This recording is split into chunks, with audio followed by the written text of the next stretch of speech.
श्री परमात्मने नमः। श्री चैतन्य चरित्रावली अध्याय श्री कृष्ण अन्वेषण। समुद्र तट के सुंदर उपवन को देखकर प्रभु को बार बार वृंदावन की निभृत निकुंज याद आने लगी। उस अनुपम अरण्य के स्मरण मात्र से ही प्रभु प्रेम विवश हो गए। उन भक्ति रसिक श्री गौरांग की चंचल रचना निरंतर कृष्ण कृष्ण इन नामों की आवृत्ति करने लगी। ऐसे वे श्री गौरांग फिर कभी हमारे दृष्टिगोचर होंगे क्या। महाप्रभु एक दिन समुद्र की ओर स्नान करने के निमित्त जा रहे थे। दूर से ही समुद्र तट की शोभा को देखकर वे मुग्ध हो गए। वे खड़े होकर उस अद्भुत छटा को निहारने लगे। अनंत जल राशि से पूर्ण सरितापति सागर अपने नील रंग के जल से अटखेलियां करता हुआ कुछ गंभीर सा शब्द कर रहा है। समुद्र के किनारे पर खजूर, ताड़, नारियल और अन्य विविध प्रकार के ऊंचे ऊंचे वृक्ष अपने लंबे लंबे पल्लव रूपी हाथों से पथिकों को अपनी ओर बुला से रहे हैं। वृक्षों के अंगों का जोरों से आलिंगन किए हुए उनकी प्राण प्यारी लताएं धीरे धीरे अपने कोमल करों को हिला हिलाकर संकेत से उन्हें कुछ समझा रही हैं। नीचे एक प्रकार की नीली नीली घास अपने हरे, पीले, लाल तथा भांति भांति के रंग वाले पुष्पों से उस वन स्थली की शोभा को और भी अधिक बढ़ाए हुए हैं। मानो श्री कृष्ण की गोपियों के साथ होने वाली रास क्रीड़ा के निमित्त नीले रंग के विविध चित्रों से चित्रित कालीन बिछ रही हो। महाप्रभु उस मनमोहनी दिव्य छटा को देखकर आत्मविस्मृत से बन गए। वे अपने को प्रत्यक्ष श्री वृंदावन में ही खड़ा हुआ समझने लगे। समुद्र का नीला जल उन्हें यमुना जल ही दिखाई देने लगा। उस क्रीड़ा स्थली में सखियों के साथ श्री कृष्ण को क्रीड़ा करते न देखकर उन्हें रास में भगवान के अंतर ध्यान होने की लीला स्मरण हो उठी। बस फिर क्या था, लगे वृक्षों से श्री कृष्ण का पता पूछने। वे अपने को गोपी समझकर वृक्षों के समीप जाकर बड़े ही करुण स्वर में उन्हें संबोधन करके पूछने लगे। हे कदम्ब, हे निम्ब, अम्ब क्यों रहे मौन कहीं। हे बट, हे उतंग, सूरग वीर कहूँ तुम इत उत लहीं। हे अशोक, हरि शोक, लोकमणि पियूँ बतावहूँ। अहो पनस, शुभ सरस, मरत तिहि अमई पियावहु। इतना कहकर फिर आप ही आप कहने लगे, अरे सखियों, ये पुरुष जाति के वृक्ष तो उस सांवले के संगी साथी ही हैं। पुरुष जाति तो निर्दयी होती है, ये पराई पीर को क्या जाने। चलो लताओं से पूछें। स्त्री जाति होने से उनका चित्त दयामय और कोमल होता है, वे हमें अवश्य ही प्यारे का पता बतावेंगी। सखी, इन लताओं से तो पूछो, देखें ये क्या कहती हैं। यह कहकर आप लताओं को संबोधन करके उसी प्रकार अश्रु विमोचन करते हुए गदगद कंठ से करुणा के साथ पूछने लगे। हे मालती, हे जाति जूथ के, सुनी हित दे चित। मान हरण मन हरण, लाल गिरधरन लखे इत। हे केतकी, इतेत कितहु चितए पिए रूसे। कै नंद नंदन, मंद मुसीक तुमरे मन मूसे। फिर स्वतः ही कहने लगे, अरे सखियों, ये तो कुछ भी उत्तर नहीं देती, चलो किसी और से ही पूछें। यह कहकर आगे बढ़ने लगे। आगे फलों के भार से नवे ही बहुत से वृक्ष दिखाई दिए। उन्हें देखकर कहने लगे, सखी, ये वृक्ष तो अन्य वृक्षों की भांति निर्दयी नहीं जान पड़ते। देखो, संपत्तिशाली होकर भी कितने नम्र हैं। इन्होंने इधर से जाने वाले प्यारे का अवश्य ही सत्कार किया होगा, क्योंकि जो संपत्ति पाकर भी नम्र होते हैं उन्हें कैसा भी अतिथि क्यों ना हो प्राणों से भी अधिक प्रिय होता है। इनसे प्यारे का पता अवश्य लग जाएगा।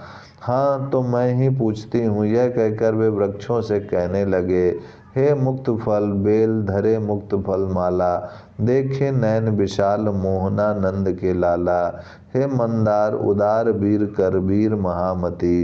देखे कहूँ बलवीर धीर मन हरन धीर गति। फिर चंदन की ओर देखकर कहने लगे, यह बिना ही मांगे सबको शीतलता और सुगंध प्रदान करता है। यह हमारे ऊपर अवश्य दया करेगा। इसीलिए कहते हैं, हे चंदन दुख दंदन सबकी जरन जुड़ावहूँ, नंद नंदन जग बंदन चंदन हम ही बतावहूँ।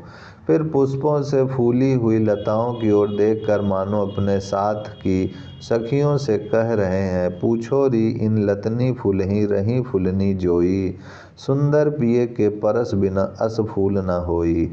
प्यारी सखियों, अवश्य ही प्यारे ने अपना प्रिय सखी को प्रसन्न करने के निमित्त इन पर से फूल तोड़े हैं, तभी तो ये इतनी प्रसन्न है। प्यारे के स्पर्श बिना इतनी प्रसन्नता आ ही नहीं सकती। यह कहकर आप उनकी ओर हाथ उठा उठाकर कहने लगे, हे चंपक हे कुसुम तुम्हें छबहि सबसो न्यारी, नेक बताए जो दे हूँ जहाँ हरि कुंज बिहारी। इतने में ही कुछ मृग उधर से दौड़ते हुए आ निकले। उन्हें देख देख कर जल्दी कहने लगे, हे सखी हे मृग वधु इन्हें किन पुछहूँ अनुसरी, डहे डहे इनके नैन अबहि कहूँ देखे हैं हरि। इस प्रकार महाप्रभु गोपी भाव में अधीर से बने चारों ओर भटक रहे थे। उन्हें शरीर का होश नहीं था, आंखों से दो अश्रु धाराएं बह रही थीं। उसी समय आप पृथ्वी पर बैठ गए और पैर के अंगूठे के नख से पृथ्वी को कुरेदने लगे। उसी समय आप फिर उसी तरह कहने लगे, हे अवनी नवनीत चोर चित चोर हमारे, राखे कतहूँ दुराय बता देऊँ प्राण पियारे। वहीं पास में एक तुलसी का वृक्ष खड़ा था। उसे देखकर बड़े ही आह्लाद के साथ आलिंगन करते हुए कहने लगे, हे तुलसी कल्याणी सदा गोविंद पद प्यारी, क्यों न कहूँ तुम नंद सुवंशो बिथा हमारी। इतना कहकर आप जोरों से समुद्र की ओर दौड़ने लगे और समुद्र के जल को यमुना समझकर कहने लगे, हे जमुना सब जानी बूझी तुम ही हटही गहत हो, जो जल जग उद्धार ताहि तुम प्रकट बहत हो। ओम शांति शांति शांति। ओम श्री परमात्मने नमः। श्री चैतन्य चरित्रावली अध्याय श्री कृष्ण अन्वेषण।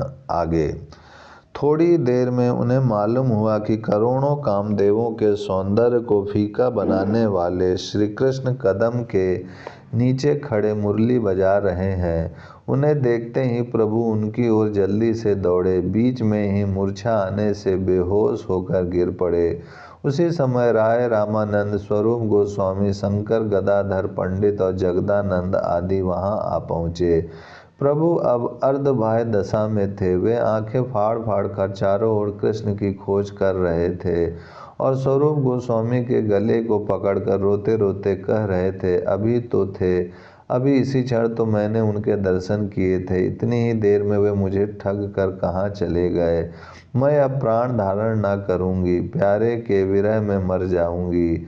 हाय दुर्भाग्य मेरा पीछा नहीं छोड़ता, पाए हुए को भी मैं गंवा बैठी।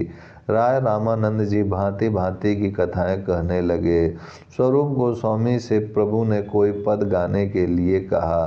स्वरूप गोस्वामी अपनी उसी पुरानी सुरीली तान से गीत गोविंद के इस पद को गाने लगे।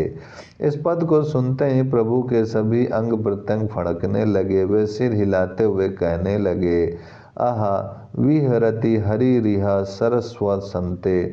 ठीक है स्वरूप, आगे सुनाओ, मेरे कणों में इस अमृत को चुआ दो, तुम चुप क्यों हो गए। इस अनुपम रस से मेरे हृदय को भर दो।